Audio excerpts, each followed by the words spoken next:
This episode is brought to you by the letter G, and G is for Gabriel. Gabriel is the most flamboyant of the angels. Artists in the 1700s pictured Gabriel carrying this lily, and always very flamboyant. And you would think it was a woman, but I don't think they let women hike their skirt that high. You know, the artist lets you know it's got an Adam's apple and a Greek foot. In 1730, an unknown artist pictured him with the lily on the floor, and he didn't come out with his big peacock train and toting a bat. He usually got this lily and throwing this hand sign in what looks like a bag. Very colorful wings in 1434. Looks like a rainbow. Very feminine looking in the 14th century and in the 18th century.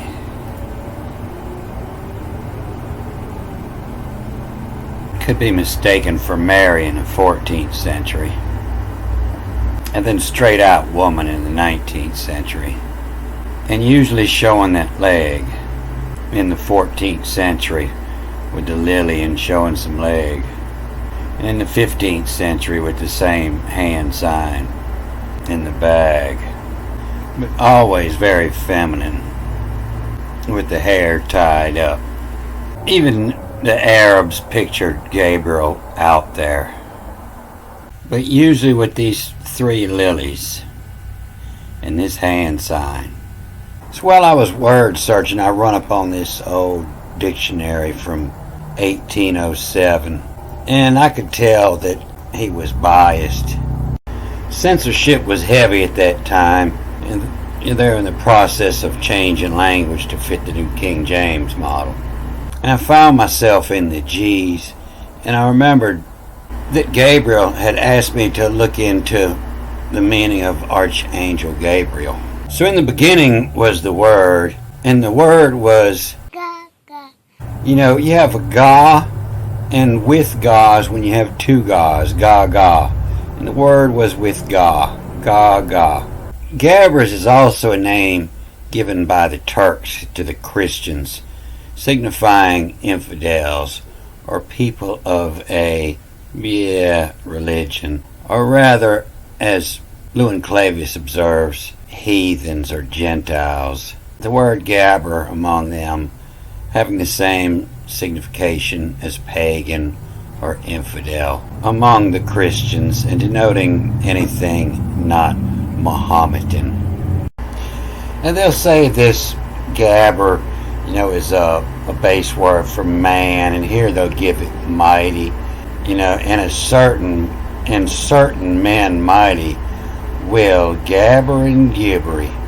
Will gabber and gibbery, Sheriff Taylor. And if you put a T on the end there, it becomes the queen. I shall be a lady forever. And this is the word number that's just one number away from Gabriel. They're side by side in the dictionary. You know, and anything close to that is going to be a mistress or a lady. So the letter G has two sounds, you know, one J and one Ga. And we're going to start with the first one, the Ga. Ga Ga.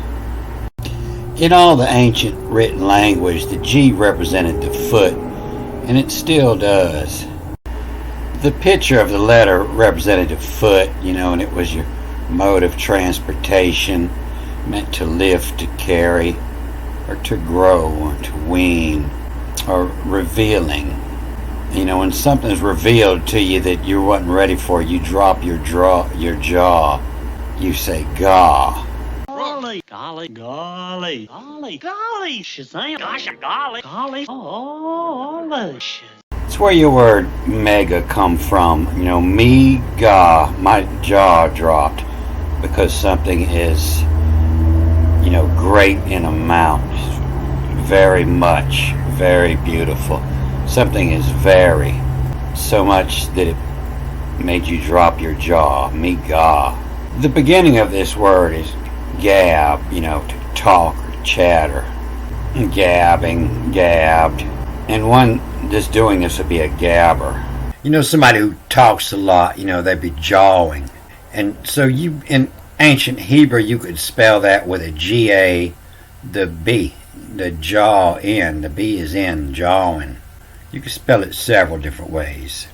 Gabriel was a deity worshipped in Heliopolis under the figurehead of a lion with a radiant head.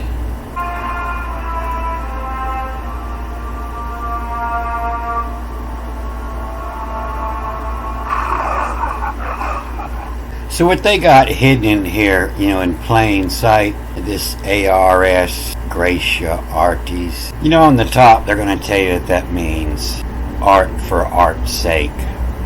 This ARS comes from the ARX that you'll see in the Greek and the Hebrew. That's how they get this T out of it. It's the ARX, the arch.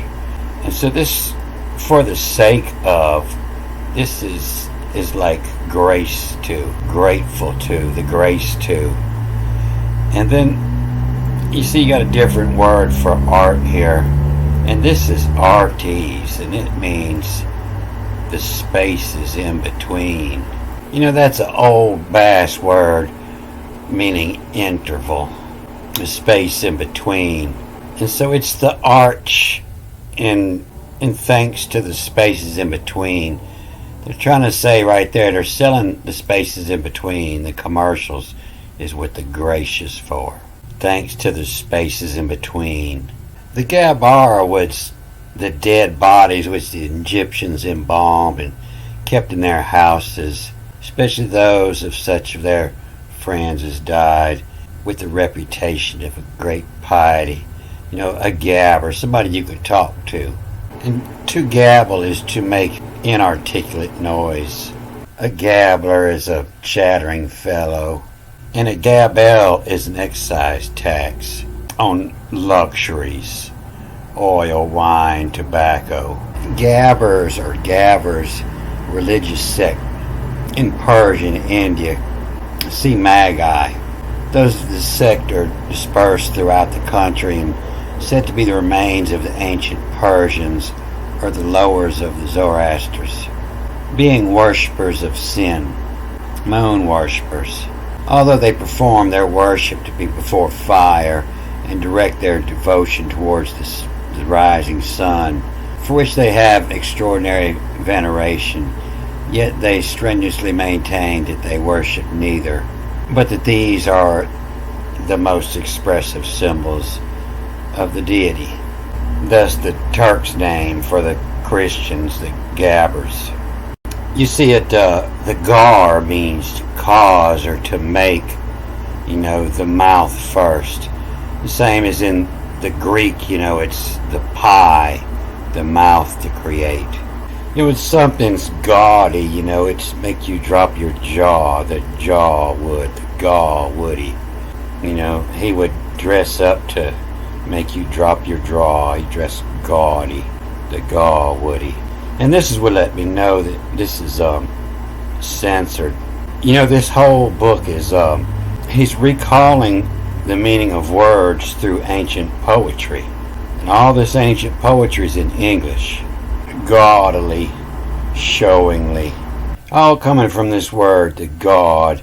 Etymology of this word is uncertain. Skinner imagines it may come from the god of French, a yellow flower. Yellow being the most gaudy color. And I see this language change like this all the time. Yellow is the Hebrew word for God. And I see it a lot in the French. I think it's because the French is coming from the Greek. He stole the impression of her fantasy with bracelets of thy hair, rings, gaudies, cassites. They have all this ancient English poetry, but they can't say where the words come from. But it comes from this word, in gaudy. They force his garments over there. And it's often found here, in gaudy, will lavish, to lavish.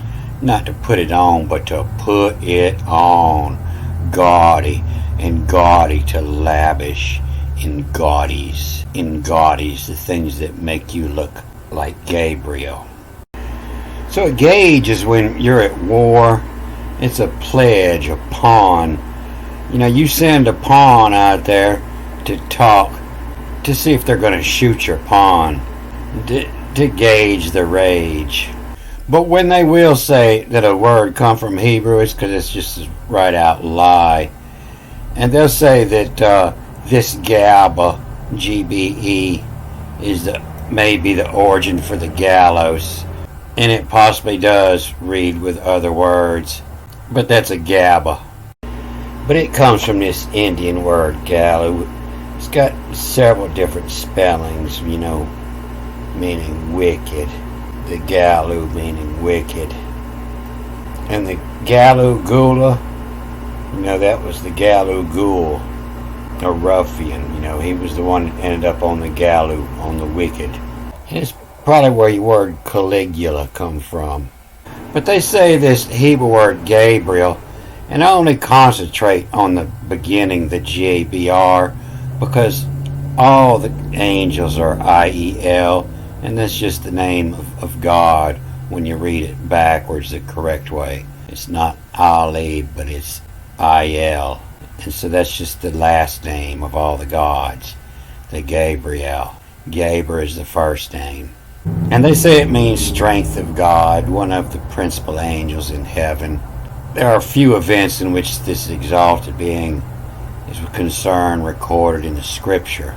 He was sent to the prophet Daniel to explain to him the something of the ram and goat and the mystery of blah 70 weeks. He was sent to Zacharias to declare to him the future birth of John the Baptist, and 6 months after to the Virgin Mary to warn of the birth of Jesus. Mohammedans call him the faithful spirit, and the Persians, by the way of metaphor, the peacock of blah. The second chapter of the Quran is said that whoever is an enemy to Gabriel shall blah blah, a did in the end of there, and possibly beheaded. It was Gabriel, Muhammad pretended who brought the revelations which he published, and who conducted him to heaven mounted upon the animal Barak. And so it was Gabriel that Muhammad pretended. And Gabriel is the bringer of the word to Zacharias and Virgin Mary. He's the gabber. He's the peacock. So the strong legs in the pictures, you know, that's to show that he's a messenger. He brings the word. And the flamboyant colors are letting you know that he's bringing the word that the show is coming to town. Hear tell that back in the day they wouldn't let women be in part of the show, so they had to have feminine men take the parts of women, and I call bullshit on that. They're just trying to cover up the fact that Hollywood been one big fag fest forever, and where you would call somebody Hollywood today, you know, Gabriel was the old name for that, the flamboyant Gabriel.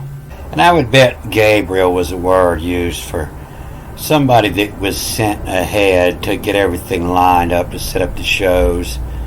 You know, the ancient politicians, they didn't have TVs to push their agenda, so, you know, they would pay and have a show put on.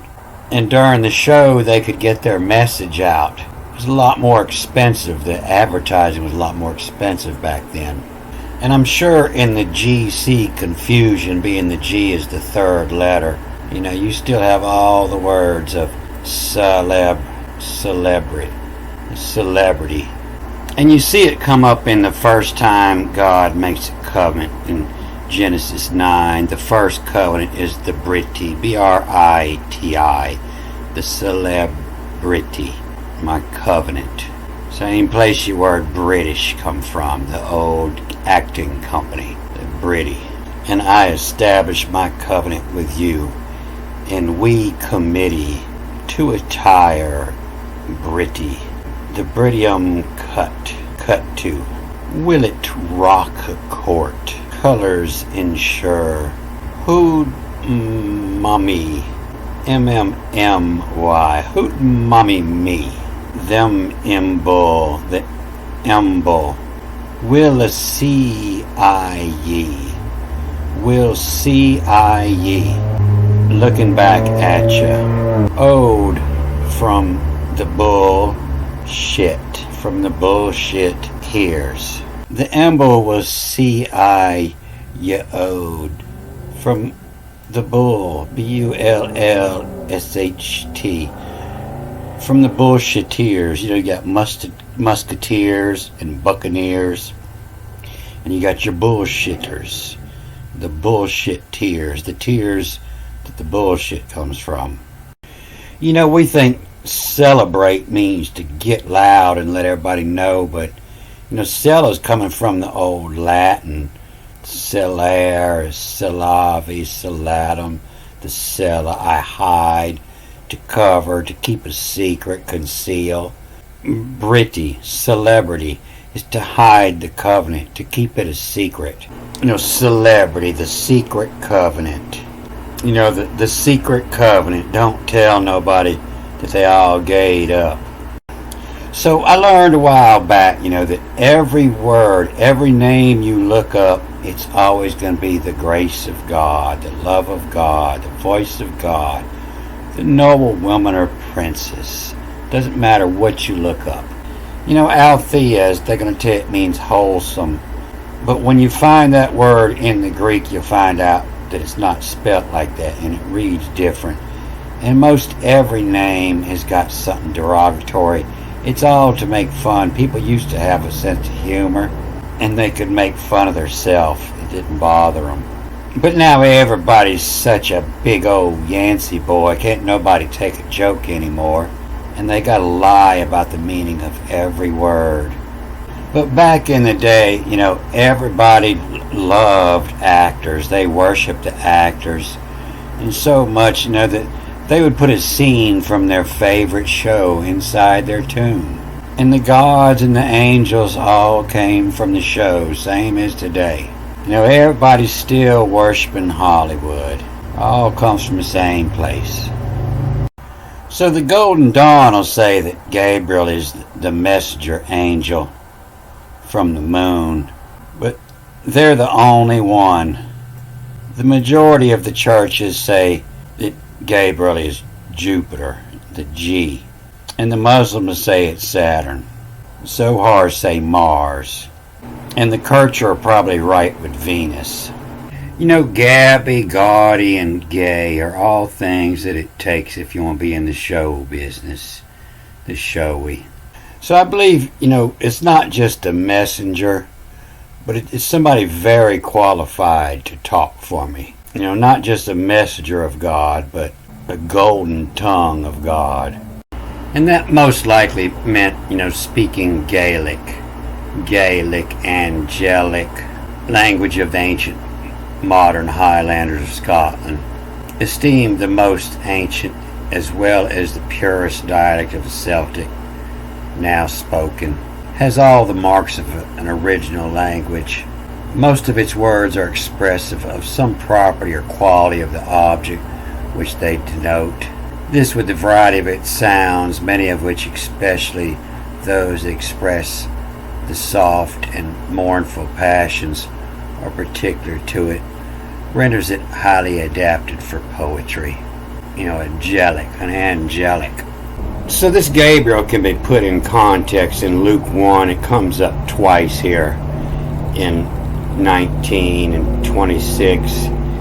And it puts it all in context and explains that those artists understood how to read this, and explains why it was pictured like that to bring the glad tidings.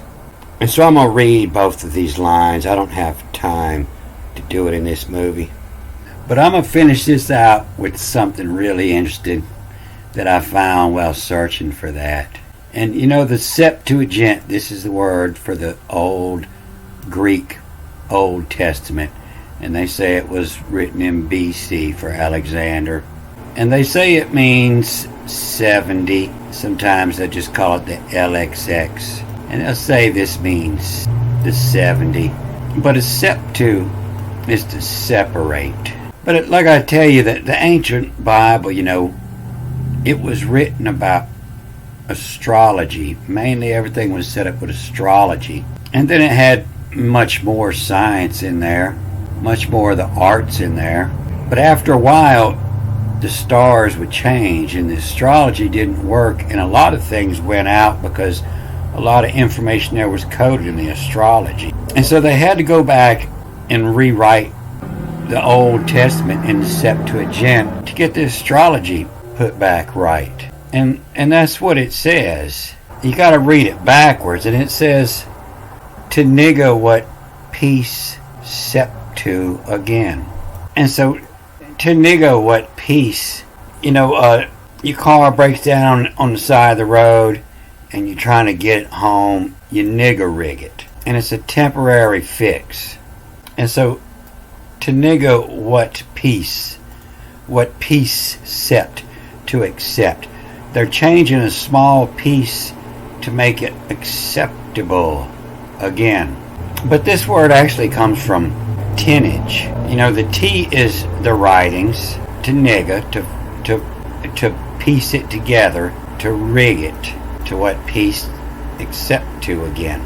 But that's actually tonnage. Innage is a collection. The concubinage. Drainage, is through the rain, and the age is the process, or the method is through. The rain to go through the process. The drainage. Lineage is the collection of the line. The number of lines in a piece of written or printed matter. The lineage. And lineage defines it best, the direct descent from a particular ancestor. And so it's the line, and the age is not necessarily the age, but it's everything placed in order in its time. When you manage, you try to put everything in a way that it profits the most, to get the most out of everything. You want to put it in a certain way, not according to how old it is, but in the way it works best.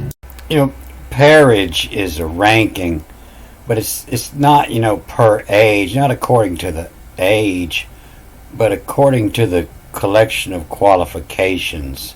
And so it's, the writings in nidge, the tonnage, the collected writings, what piece septu. And this is the same place where your word Tanakh comes from. And it's an acronym, for the Torah and the Nevi'im. The law and the prophets were all set in time, and they changed. The stars moved, and so they had to change that part. And in the Greek, you could see it's the metaphrases. The metaphrase is toting the bottom, BDOM, H count, the bottom count, Tanakh, the Hebrew Bible, the Tanakh, to commode in. It went to the commode, it trashed. It done went all the way through its cycle to the commode, to the end. And the bottom count, the Tanakh, commode in. And this is where your word commode come from. A ode is a lyric or poem of an address to a particular subject, often elevated in style or manner, and written in varied or irregular meter. An ode. And where you come to the ode, you got nothing else to do while you're sitting there. And this is where most of your ancient poetry come from, travelers picking it off the wall in the bathroom. The bidum check on to knock commode in. The bidum check on to knock commode in. The bottom check on to go check out your butt, to knock commode in.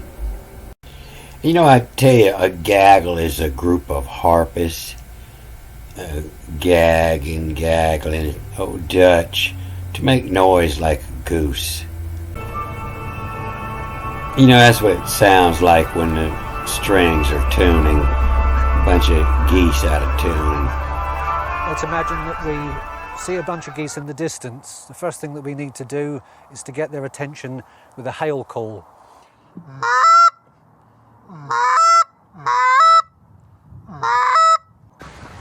Let's imagine that we've got their attention and the geese are coming towards us.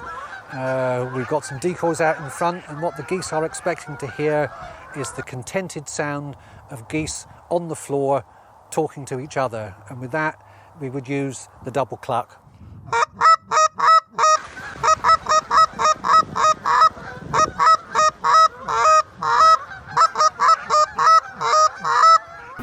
So back in the day, the most important dude in town, that was his job, was interpreting the will of God, studying the flight of birds, what noise they made as they flew, direction of flight, and what kind of birds there were.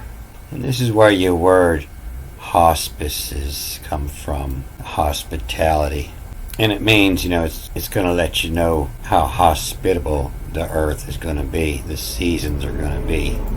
And it comes from the word, I'm sure, in the place it's formed. It reads backwards. In its ancient form, it was written like this, and it means the sassy cat of spies. And they'd find it if they uncover new tombs. But there was a time when they were finding this and they were erasing it. They didn't want people to know. And you could see, hey, Daddy, what's up with old sassy cat? And, they out here bird hunting and sassy cat wanting to fish. This isn't natural damage. These were both erased. Same as this part of the name up here. And this old sassy cat of spies. And it's backwards, the Saisi Pusa, deciding cat, the Pusa, deciding cat. And this way you can see both words, the aves, the birds, and the Pisces, and the fish.